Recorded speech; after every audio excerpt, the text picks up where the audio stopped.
when it comes to scary kids books, there's a bunch of real scary ones. Trick or Treat has a little witch in there, whatever. Eerie Elementary is kind of goofy. Scary Stories to Tell in the Dark, other Scary Stories to Tell in the Dark, those are scary, if you want. City of the Dead, that's about, well, it's a bunch of dead bodies in there and it's for real. It's something that really happened and it's historical and that's kind of scary. But the scariest book of all, scarier than any Stephen King book, is I Love You Forever. Now, it seems like an innocent book at first. It was something that was given to us when our kids were little, and it was something that we read to them. And the first time we read it, it got worse and worse, and we're like, "What is going on in this book? This is terrible." So I'm going to go ahead and just show you why this book is terrible. Okay, so as this book starts, to Anne Munch or whatever. Okay. So anyway, it starts out innocently enough. There's a lady here, and she's rocking her baby. She has a brand new baby, okay? And she rocks the baby back and forth, back and forth, back and forth. And she sings to the baby. She sings a song, and the song is, I love you forever, I like you for always, as long as I'm living, my baby you'll be. Now, rocking back and forth and singing a song is a little bit creepy, okay? But it's a baby. It's a newborn baby. That's nothing to really worry about at this point, right? So anyways, moving on. Then you realize that she's a bad mother. Right now in the bottom left corner, we have all these little bath beads or whatever that are probably poisonous that the baby's been playing with. Toilet paper strung everywhere. We got a dead cat now. The baby's a mess. Obviously, the baby's been over the toilet.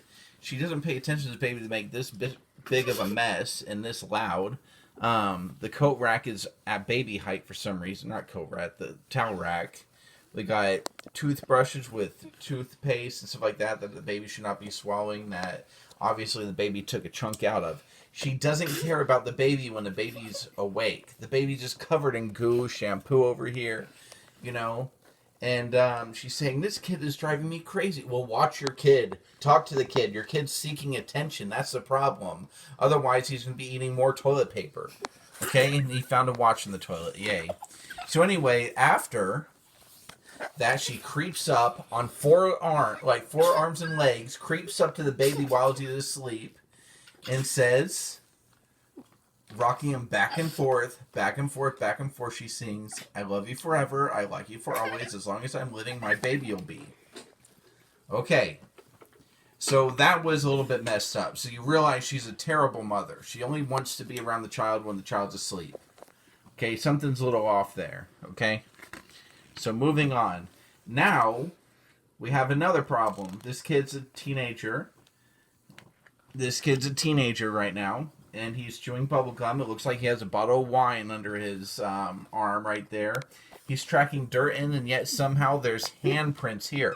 Now, this kid has not done anything in the kitchen, so that's probably the mom's hands from crawling all over the place. She doesn't seem to stand up anywhere, so when she touches things, there's dirt everywhere.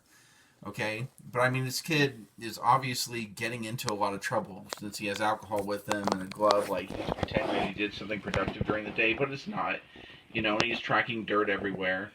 So anyways, when he goes to sleep, she crawls up to him, lays the dead cat next to him, and sings the same song. I love you forever, I like you for always, as long as I'm living, your baby you'll be. And he rocks back and forth on this. Well, then it gets really weird. This kid is really messed up. Right now there's pie that's on the floor. It looks like a combination between pizza and pie, like cherry pie. He's knocking over a lamp filled with flowers.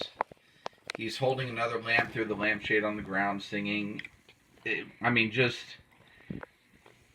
I don't know what's going on. There's a friend there on the phone hanging out that has broken legs. That dead cat's back there. There's bottles of drinks, and they're eating chips off the floor, that dirty floor that the mom's been crawling around on. It's very weird, okay? So this kid's got some issues now, okay?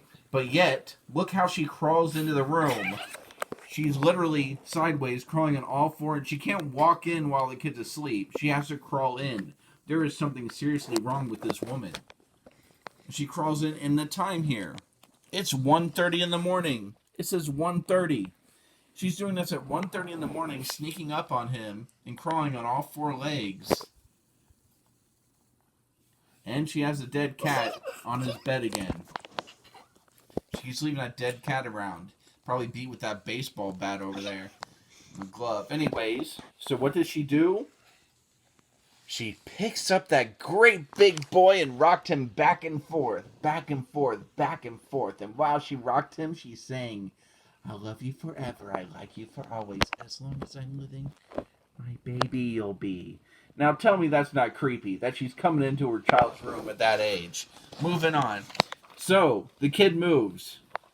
He gets old and he moves. He's like, "I'm out of here. This lady's crazy, right?"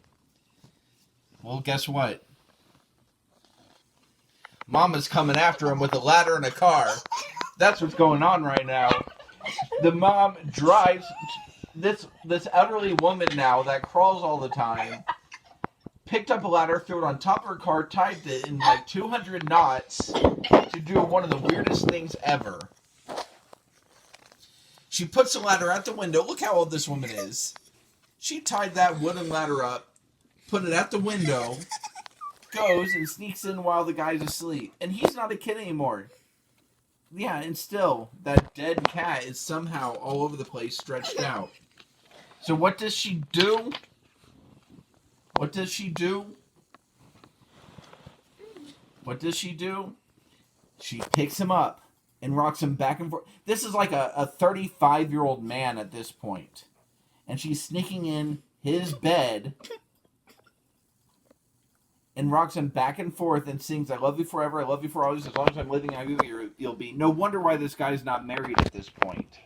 Because when his girlfriend or his wife is over late at night, they see an image looking in through the window.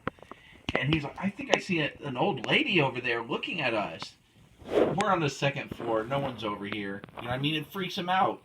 That's breaking and entering. She literally broke into her son's house to rock him back and forth. So moving on the next one. So then, this guy, he's cooking, and he gets a call from mom. And here's the thing. The mom calls up her son and says, "You better come see me because I'm very old and sick." So, her son comes, and she tries to sing the song, "I love you forever, I like you for always," but she couldn't finish because she was too old and sick. You know, she called the son just because she wanted that stupid song sung to him. That's it. That's the whole reason, okay? So, she forces her son to rock her back and forth, back and forth, back and forth in some very deranged way. And he sings a song, "I love you forever, I like you for always, as long as I'm living, my mommy you'll be," which is just creepy as hell. Like, this is not normal. And yet, people love this book. I don't get it. It's creepy. If you were to imagine your mom coming in and sneaking in your room at night as a 35-year-old, 45-year-old person or whatever, it'd be insane. Like, I'd be calling the police. Someone needs to go to a mental institution here. You know what I mean? And then, what does he do? Well, he came home, stood for a long night at the top of the stairs, staring at his cat, holding his